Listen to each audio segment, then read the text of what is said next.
ಓಂ ನಮೋ ಹನುಮತೆ ನಮಃ. ನಾವು ಅಂದ್ಕೊಂಡ್ವಲ್ಲ, ಹನುಮಂತನು ಹೇಳಿದೆ, ಹನುಮಂತನು ಹೇಳ್ತಾ ಇದ್ದಾನೆ, ಏಯ್ ಬ್ರಹ್ಮ, ಲೋಕ ಪಿತಾಮಹ ಅಂತಕ್ಕಂಥ ಗರ್ವ ನಿನಗಿದೆ ಏನು? ಎಲ್ಲ ಸೃಷ್ಟಿಯೆಲ್ಲ ಮಾಡಿಬಿಡ್ತೀನಿ, ವರಗಳು ಕೊಟ್ಬಿಡ್ತೀನಿ. ಇಲ್ಲಿ ಕೂತಿದಾರಲ್ಲ ಎಲ್ಲರೂ ಮೂಳೆ ಚಕ್ಕಳದವರೆಲ್ಲ, ಇವ್ರಿಗೆಲ್ಲ ವರ ಕೊಟ್ಬಿಡ್ತೀನಿ. ಬ್ರಹ್ಮ ಜಪ ಮಾಡಿದವ್ರಿಗೆಲ್ಲ ವರ ಕೊಟ್ಬಿಡ್ತೀನಿ, ರಾಕ್ಷಸರಿಗೂ ವರ ಕೊಟ್ಬಿಡ್ತೀನಿ. ನೀನು ವರ ಕೊಡ್ತಾಯಿರು, ನಮ್ಮ ಸ್ವಾಮಿ ಹೋಗಿ ಅವ್ರನ್ನ ನರಕ್ತಾ ಇರ್ತಾನೆ. ಇದೇ ಕೆಲಸನ ನಮ್ಮ ದೇವ್ರಿಗೆ ಕೆಲಸ ಕೊಡ್ಬೇಕಾದ್ರೆ ನೀನು ವರ ಕೊಡೋದು.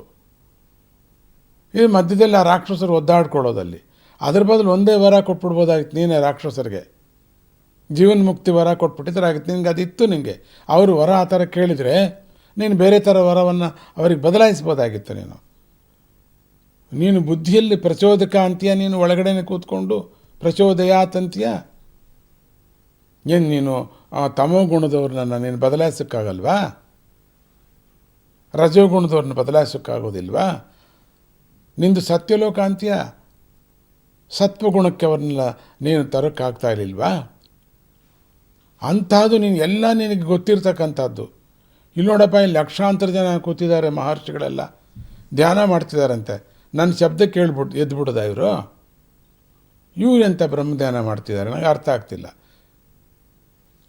ಬ್ರಹ್ಮನ್ ಬೈಯೋದಿರಲಿ, ಅಲ್ಲಿ ಕೂತಿದ್ದವ್ರಿಗೆಲ್ಲ ತರಾಟಿಗೆ ತೊಗೊಂಡ್ಬಿಟ್ಟಿದ್ದಾನೆ ಪುಣ್ಯಾತ್ಮ.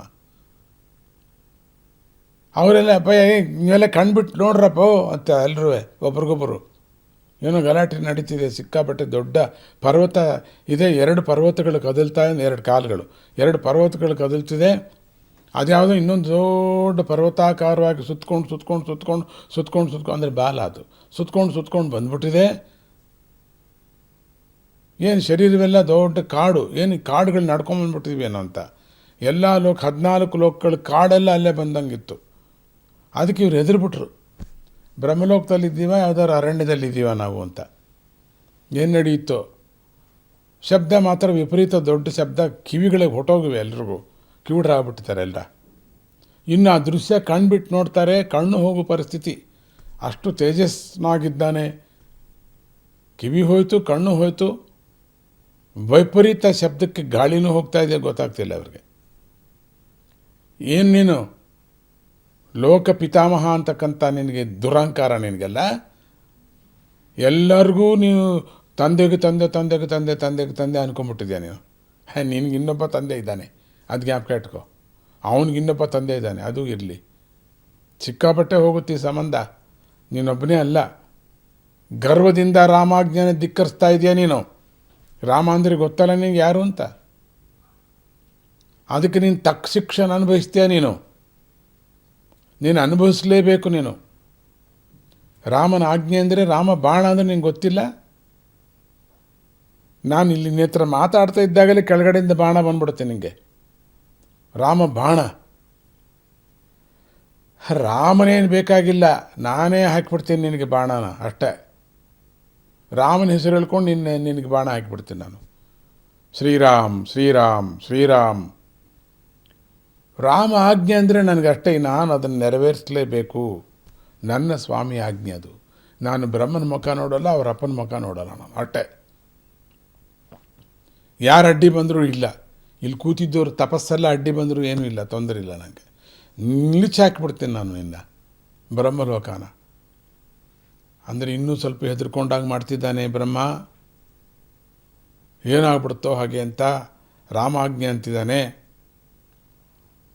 ಅದನ್ನು ಆ ಮಾತುಗಳು ಹೇಳಿದ್ದಕ್ಕೆ ತುಂಬ ಕೋಪ ಬಂದುಬಿಟ್ಟಿದ ಮೇಲೆ ಇನ್ನು ನಾನು ಕೊಡೋದೇ ಇಲ್ಲ ಅಂದರೆ ನಾನು ಏನು ಮಾಡ್ತಿದ್ನೋ ಅನ್ಕೊಂಬಿಟ್ಟ ಅಂಥೇಳಿ, ಆ ಸುತ್ತು 4 ಮುಖಗಳು ಇರ್ತಕ್ಕಂಥ ಆ ಕಣ್ಣುಗಳೆಲ್ಲ ಮುಚ್ಕೊಂಬಿಟ್ಟು ಆ ಬ್ರಹ್ಮಾಂಡವಾದ ರೂಪ ನೋಡ್ಬಿಟ್ಟು, ಇನ್ನು ಕೆಲವೇ ಕ್ಷಣಗಳಲ್ಲಿ ನೀನೇ ಸ್ವತಃ ಆ ರಾಮಮುದ್ರಿಕೆಯನ್ನು ತಂದು ಒಪ್ಪಿಸ್ತೇ ಹೋದರ್ರೆ. ರಾಮಮುದ್ರಿಕೆಯನ್ನು ದೊಡ್ಡದದು.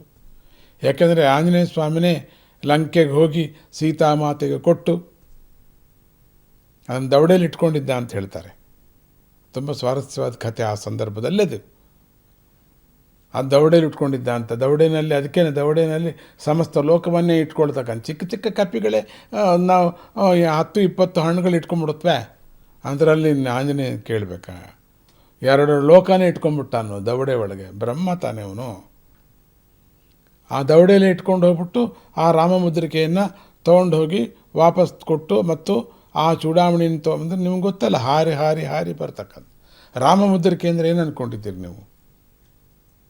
ಓಂ ನಮೋ ಹನುಮತೇ ನಮಃ.